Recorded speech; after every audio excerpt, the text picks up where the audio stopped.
Alright, damn it, it happened again. I recorded a whole freaking video. It's hilarious. And now I have to do it again. Alright, so it was mostly about the story Keo. How did I get these people laughing about this story? So I was trying to explain to them the scenario about giving this free content. See, I'm not even into it right now. Damn it, I don't even care anymore. Basically, it was about humor, and it was about making a big deal out of nothing. Since I had a Alright, gosh darn it. It was an important thing, right? But now I'm just about the theory. I'm not even trying to entertain you guys anymore because I don't have the motivation, I don't have the inspiration to do it, right? I used a lot of energy in it. I did a 7-minute video, you know. I was all into it, I was laughing, I was cracking up. It sucks. But yeah, so basically I went over to Keo and I had eaten some sushi at a local place and I like to support the local economy and things like that. And Keo asked me, he's the owner of the sushi restaurant, and he asked me about my experience, and I was all about sharing my experience with him. I'm a user experience guy, so as soon as anybody asks me my opinion on user experience, I'm like, well, let me tell you, you know. And I'm also very opinionated, I like the theory, so I was all about trying to share with Keo, trying to give him that interesting kind of perspective, unique take.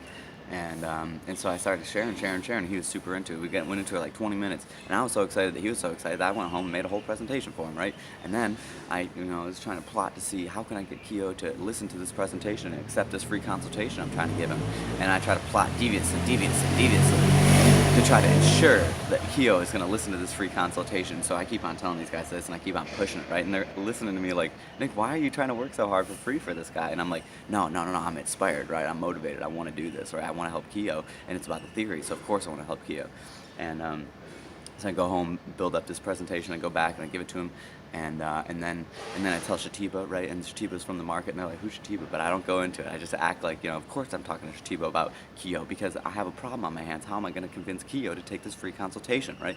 And so Shatiba's telling me, well, Nick, in order to get a good consultation, you got ROI. You need to quantify your results. You got to show Keo and demonstrate that this value that he's spending taking this free consultation is going to be worth it, right? So he's got to see the benefit of this consultation in order to implement the changes that you suggest. And I'm like, damn it, Shatiba, you're right. He's never going to listen to this free consultation without that ROI, and without the quantification of an increase in sales. How can we do it? Well, we can put sensors in his restaurant. We can monitor the sales traffic. We can monitor the flow of customers. We can monitor their expressions. Try to do this and that. And I'm thinking deviously. What can we give Keo? What kind of thing can I build Keo to convince him to take this free consultation, right? And so these people are like, what are you doing, Nick? And so in their minds, they're just like gradually like getting more and more like laughing about the situation because they don't get it, right? Why am I spending this time and energy on it?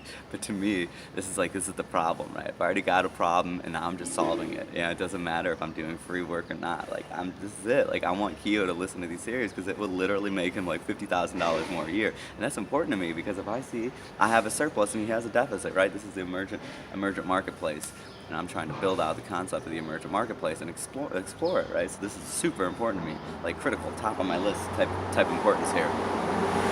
And so then I go and I design this whole new app, whole new technology, a whole new thing, right? And it's about the Creative Trajectory Monitor Detector, and it's about sharing in social media and increasing this revenue and increasing presence online and stuff like that, tagging the pictures and doing this. But I'm saying, instead of just tagging Zuma on Instagram, why don't we do like a YouTube video upload, and then you describe your experience, and then Keo gets it's a 3-pronged strategy on this new technology. 1, Keo gets direct feedback about what he did right and what he did wrong. 2, they share it on YouTube and hashtag it Zuma. 3, we have a facial expression analysis using the Creative Trajectory Monitor Detector from the Drawing Apprentice to help analyze clamped and unclamped and their actual intrinsic state of mind. So they say one thing but they feel another. So how can we analyze what they feel quantitatively, right? So this is that quantitative metric that Shatiba was talking about. And I'm like, yes, dude, Keo will love this. If we give him this number, he will take that free consultation and he will implement it, and he will make so much more money. And then he'll give me a free thing of sushi. And that was like the hook, right? They're just fucking cracking. They're like rolling on the ground, right?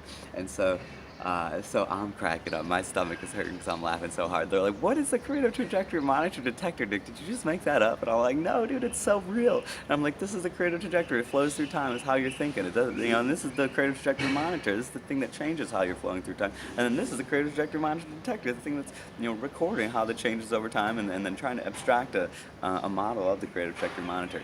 And so So then I'm like, all right, so here's how we convince Keo to take this free consultation so that he makes 100,000 more dollars a year and I get a free sushi out of it.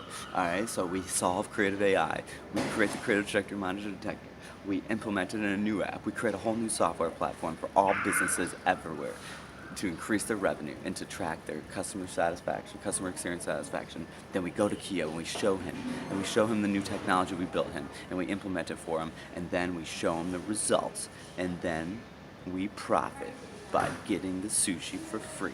And it's not about the profit, it's not about making money, because I wasn't concerned about making that. That's what was so funny, because the motivation and directive for my activities was so far outside the norm, because I'm trying to convince somebody to take something for free. It's like if I was trying to like bake a cookie and spent like 10 years like perfecting this recipe, and then I try to plot deviously to figure out how I'm going to get you to accept this free cookie because I'm so passionate about this cookie, and you're just busy in your life and you don't want to just eat cookies because you're just like, well, cookies are cookies, but I got my own cookie going on or whatever. And so then I plot for like another 2 years so that when I give you this cookie, you will no doubt eat it. So I try day and night to raise the probability with which you will eat that cookie, and then I plot deviously, making theories of it, making new technologies, new applications, iPhone apps, everything, right? So by the time I give you that cookie, your system is so primed that you just like gobble it right down, and I'm like, yes, yes, yes. And so these guys are just literally cracking up, and I'm loving it, right? Because this is the funniest I've ever been in years, and so it's feeding my energy, and I'm just keeping on pushing it, and then I discovered this is what the humor was about. It's about the meta, right? I saw a hook in a situation that was unlike anybody else's could. I had a unique perspective on, unique take on the situation, and I pushed it. And then I went meta. And every layer of meta was about deviously plotting to try to get this hook to work. But this hook initially had the most ridiculous motivation and directive. And so that's what made it so funny. Because the directive initially, it's like Portlandia, like this like everything is an art project or whatever. And so the idea is like a simple little concept, right? But it's kind of ridiculous in and of itself, and then once you build up this monumental structure around this stupid little simple seed, it's like it gets so ridiculous because it becomes a pyramid stacked on a little point, and it's so wobbly, right? And then since it's so wobbly, I have to construct an entire apparatus, invent a whole new technology to support this huge pyramid structure from toppling over because I created all this. And then I have to create a structure to look at the pyramid and record the manner in which it's flowing. And then I have to hire a guy to look at that video to record and analyze. And then I have to create a new theory about that analysis, and then create a computational model of that theory, and then implement it in a system to test it, right? And this was all just to give Keo a cookie. Right, so that's what makes this so funny. That's what makes it hilarious, right? So I think that's really funny. I think maybe I should do a stand-up or something like that, because that's like what Adam said. Like, I don't tell jokes, but I'm a very funny guy. Why am I funny? Because I think I'm on to the seed of what humor is. It's just sense-making on a ridiculous topic, right? Take any topic, push it, relate it back to your personal experience in some way. Find a hook that's unique from your own viewpoint, your own, personal perspective and take on the world that probably shares overlap with others, because we all have our own unique perspective, but we can relate to everybody else's quirks, right? And just push it, and eventually, like, people will just bust up. They'll reach that crystallization point. Like, this is just out of this world ridiculous. Why is this dude doing all this work for this stupid thing that has nothing to do with making him money or like getting him rich and famous or anything, right? It has to do with, okay, yeah, his stated goal is like getting a free sushi, but that was really just a secondary goal that he was just hoping might happen, as a result of all this work here. So I went home, I worked my ass off, stayed up all day and all night for Keo for no reason other than he showed me an interesting problem, and he was a genuine soul that, was appreciative of my feedback. And I think that's what made it so hilarious to them. So I hope the audio didn't stop here. You saw me in the beginning. I had no motivation, but once I started the engine, I was able to get going. My facial expressions changed. I don't care that I lost the video. I'm probably happier that I did this one, because this one's probably better. Maybe not. There's some original essence. We could always apply the CTMD. No, we can't, because we don't have audio from that. That's a critical. That's a critical component, so I can't do a theory on what does it mean to have a second iteration quite yet, because the first video's lost. Alright, so let me watch this one and make sure the audio is working.